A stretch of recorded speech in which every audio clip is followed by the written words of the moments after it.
اعوذ باللہ من الشیطان الرجیم بسم اللہ الرحمن الرحیم یا ایھا الناس کلوا مما فی الارض حلالا طیبا ولا تتبعوا خطوات الشیطان انہ لکم عدو مبین۔ اے لوگو، زمین میں جو کچھ حلال اور طیب ہے، حلال ہے اور پاک ہے، صاف ستھری چیز اور حلال چیز، وہ کھاؤ، اور شیطان کے نقش قدم کی پیروی نہ کرو، انہ لکم عدو مبین، یقیناً وہ تمہارے لیے کھلا دشمن ہے۔ یہ بحث اصل میں کھلے گی سورہ انعام میں جا کر۔ وہاں عرب میں یہ رواج تھا، بتوں کے نام پر کوئی جانور چھوڑ دیتے تھے، جیسے ہندوؤں میں بھی تھی رواج، ہم نے تو بچپن میں دیکھا ہے، کوئی سانڈ چھوڑ دیا، کسی کے کان جو ہے وہ چیر دیے، یہ فلاں بت کے لیے ہے، فلاں دیوی کے لیے ہے۔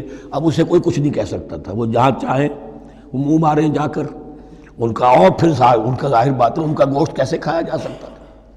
تو عرب میں بھی یہ رواج تھے، اور ابھی تک اس کے کچھ نہ کچھ ریزیڈول ایفیکٹس تھے۔ آباء و اجداد کی جو رسمیں چلی آ رہی ہوں وہ آسانی سے جو ہے وہ چھوٹتی نہیں ہیں، کچھ نہ کچھ اثرات رہتے ہیں، جیسے آج تک ہمارے ہاں ہندوانہ اثرات موجود ہیں۔ تو ایسے لوگوں سے کہا جا رہا ہے کہ یہ تمام حرمتیں جو تمہارے ان لوگوں نے، مشرکین نے بنا لی تھی، یہ جانور حرام، یہ جانور حرام ہو گیا، اسے فلاں کے نام پر نامزد کیا ہے، اس اونٹ کی جو ہے اتنی اونٹنیوں کے ساتھ جفتی ہو چکی ہے، اب بس اس کو خالی کر دو، چھوڑ دو، نہ اس کے اوپر سواری کی جائے گی اور نہ اس کا گوشت کھایا جائے گا۔ یہ کوئی نہیں ہے، جو چیز حلال ہے اصلاً اور طیب ہے کھاؤ۔ انما یامرکم بالسوء والفحشاء، یقیناً شیطان تمہیں حکم دیتا ہے بدی کا اور بے حیائی کا، وان تقولوا علی اللہ ما لا تعلمون، اور اس کا کہ تم کہو اللہ کی طرف نسبت کر کے جو تم جانتے نہیں ہو کہ اللہ نے حرام کیا۔ بھائی تمہیں کہاں معلوم؟ کوئی دلیل لاؤ، کسی کتاب میں دکھاؤ کہ اللہ نے یہ چیز حرام کر دی۔ وَإِذَا قِيلَ لَهُمُ اتَّبِعُوا مَا أَنزَلَ اللَّهُ قَالُوا بَلْ نَتَّبِعُ مَا أَلْفَيْنَا عَلَيْهِ آبَاءَنَا، اور جب ان سے کہا جاتا ہے اتباع کرو اس کی جو اللہ نے نازل کیا ہے، قالوا، وہ کہتے ہیں بل نتبع ما الفینا علیہ آباءنا، ہم تو پیروی کریں گے اس کی جس پر ہم نے پایا اپنے آباء و اجداد کو۔ اولو کان آباؤہم لا یعقلون شیئا ولا یہتدون، کیا وہ اپنے آباء و اجداد ہی کی پیروی کرتے رہیں گے، خواہ ان کے آباء و اجداد نہ کسی بات کو سمجھ پائے ہوں، نہ ہدایت یافتہ ہوئے۔ میں نے عرض کر دیا تھا کہ سورہ بقرہ میں جہاں دعوت تیسرے رکوع کی پہلی آیت شروع ہوئی، یا ایھا الناس اعبدوا ربکم الذی خلقکم والذین من قبلکم لعلکم تعقلون، وہ بھی تو مخلوق تھے جیسے تم مخلوق ہو، تم سے خطا ہو سکتی ہے، ان سے بھی ہوئی، تم غلطی کر سکتے ہو، انہوں نے بھی کی۔ ومثل الذین کفروا کمثل الذی ینطق بما لا یسمع الا دعاء ونداء۔ یہاں ذرا تمثیل کے اندر ایک پیچیدگی ہے کہ بظاہر ترجمہ تو یہ ہوگا کہ مثال ان لوگوں کی جنہوں نے کفر کیا اس شخص کی سی ہے جو پکار رہا ہے ایسی چیز کو جو نہ سنتا ہے نہ سمجھتا ہے۔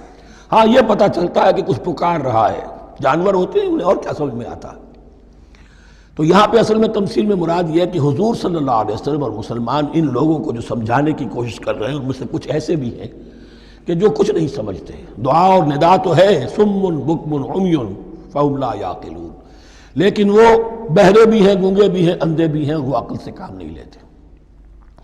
یا ایھا الذین آمنوا کلوا من طیبات ما رزقناکم، اے اہل ایمان کھاؤ ان تمام پاکیزہ چیزوں میں سے جو ہم نے تمہیں دی ہیں، واشکروا للہ، اللہ کا شکر ادا کرو، ان کنتم ایاہ تعبدون، اگر تم واقعتاً اسی کی عبادت کرنے والے ہو۔ جیسا کہ میں نے عرض کیا سورہ الانعام میں یہ ساری چیزیں آئیں گی اور تفصیل سے۔ انما حرم علیکم المیتۃ والدم ولحم الخنزیر وما اہل بہ لغیر اللہ، بنیادی طور پر اللہ تعالیٰ نے وہ کھانے کے جو اہل عرب میں اس وقت رائج تھے ان میں سے 4 چیزوں کی حرمت کا اعلان کیا ہے بار بار، مکی صورتوں میں بار بار ہوا ہے اور یہاں پھر یہ مدنی صورت کے اندر گویا کہ آخری بار۔ انما حرم علیکم المیتۃ، اللہ نے تم پر حرام کیا مردار کو، جو اپنی آپ موت مر گیا، ذبح نہیں کیا گیا، والدم، اور خون حرام ہے، نجس ہے۔ اسی لیے جو ذبح کرنے کا ہمارا طریقہ ہے وہ یہ ہے کہ صرف گردن کو کاٹا جائے تاکہ اس میں شریانے وغیرہ کٹ جائے اور اکثر جو ہے خون جسم کا نکل جائے۔ اگر جھٹکا کیا جائے جیسے سکھ کرتے تھے، ایک ہی تلوار کے وار سے گردن اڑا دی بکری کی، یا یہ کہ جیسے کہ یورپ وغیرہ میں ہوتا ہے، تو پھر وہ خون اندر رہ جاتا ہے جسم کے، اس کے اندر پھر وہ اینٹھن نہیں ہوتی اس حیوان کے جسم میں کہ جس سے خون جو ہے وہ باہر چلا جائے. تو وہ لحم الخنزیر، اور تیسری چیز ہے خنزیر کا گوشت، اور چوتھی چیز وما اہل بہ لغیر اللہ، اور وہ کہ جس پر پکارا گیا ہو کسی کا نام اللہ کے سوا. اب اس میں ایک چیز تو یہ ہے کہ جسی شے کو ذبح کرتے ہوئے کسی بت کا، کسی دیوی کا، کسی دیوتا کا تذکرہ کیا، وہ تو حرام مطلق ہو ہی گیا، اس کا گوشت کھانا حرام مطلق ہے. لیکن اسی کے تابع یہ ہوگا کسی بزرگ کا قرب حاصل کرنے کے لیے اس کے مزار پر لے جا کر وہاں ذبح کیا جا رہا ہے. پوچھیں گے تو ہم تو اللہ کے لیے ذبح کر رہے ہیں، تو اللہ کے لیے تو اپنے گھر میں بھی کر سکتے تھے ذبح، یہاں کیوں لائے ہو؟ اس کو تم نے کسی اعتبار سے اس صاحب قبر کا جو ہے اس کا تقرب حاصل کرنے کا ذریعہ بنایا. یہ چیزیں بھی اسی کی تابع ہو جائیں گی. اللہ کے لیے کرنا تو ہر جگہ کر سکتے ہو. ہم تو صرف ایصال ثواب کے لیے کر رہے ہیں، تو اپنے گھر میں بیٹھ کر کرو گے تو کیا ایصال ثواب نہیں ہو جائے گا؟ ٹھیک ہے اللہ، ہم یہ خرچ کر رہے ہیں، ہم نے یہ جانور ذبح کیا ہے تیرے لیے، اس کا ثواب جو ہے فلاں کو پہنچا دے. یہ ہے 4 چیزیں بنیادی طور پر. فمن اضطر غیر باغ ولا عاد، ان میں بھی ایک رعایت ہے. اگر کوئی مضطر ہو گیا ہے، مجبور ہو گیا ہے، جان نکل رہی ہے اور کوئی شے کھانے کو نہیں، لیکن 2 شرطیں پوری ہو، غیر باغ ولا عاد، وہ اس حرام کی طرف رغبت نہ رکھتا ہو، اور نہ جو ناگزیر حد ہے جان بچانے کی اس سے آگے بڑھے. صرف جان بچانے کے لیے مردار کا گوشت بھی کھا سکتا ہے، سور کا گوشت بھی کھا سکتا ہے، جو بھی چاہے جان بچانے کے لیے، یہ رخصت ہے. لیکن اس شے کی طرف کوئی رغبت اور میلان طبیعت میں نہ ہو. یہ اللہ تو جانتا ہے.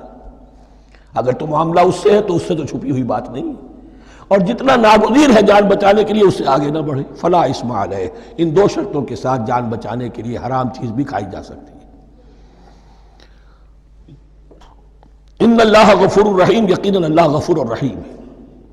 ان الذین یکتمون ما انزل اللہ من الکتاب ویشترون به ثمنا قلیلا، یقیناً وہ لوگ جو چھپاتے ہیں اس کو جو اللہ نے نازل کیا ہے کتاب میں سے اور فروخت کرتے ہیں انہیں بہت حقیر سی قیمت پر، اولئک ما یاکلون فی بطونہم الا النار، یہ لوگ نہیں بھر رہے اپنے پیٹوں میں مگر آگ.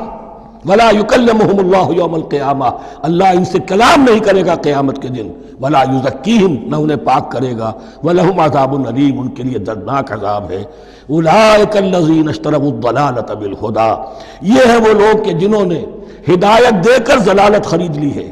والعذاب بالمغفرہ، اور مغفرت اللہ کی اپنے ہاتھ سے دے کر عذاب خرید لیا ہے. فما اصبرہم علی النار، تو کتنا ہے ان کا حوصلہ آگ کے لیے. بڑے صابر ہیں اس جہنم کی آگ کے لیے، کس طرح تیاری کر رہے ہیں. ذالک بان اللہ نزل الکتاب بالحق، یہ اس لیے کہ اللہ نے تو کتاب نازل کی حق کے ساتھ. وان الذین اختلفوا فی الکتاب لفی شقاق بعید، اور یقیناً جن لوگوں نے کتاب اور شریعت میں پھر یہ پگڈنڈیاں نکالی، اختلاف کی، وہ بڑی ہی دشمنی میں اور بڑی ہی شقاوت کے اندر مبتلا ہو گئے. بارک اللہ لی ولکم فی القرآن العظیم ونفعنی وإیاکم بالآیات.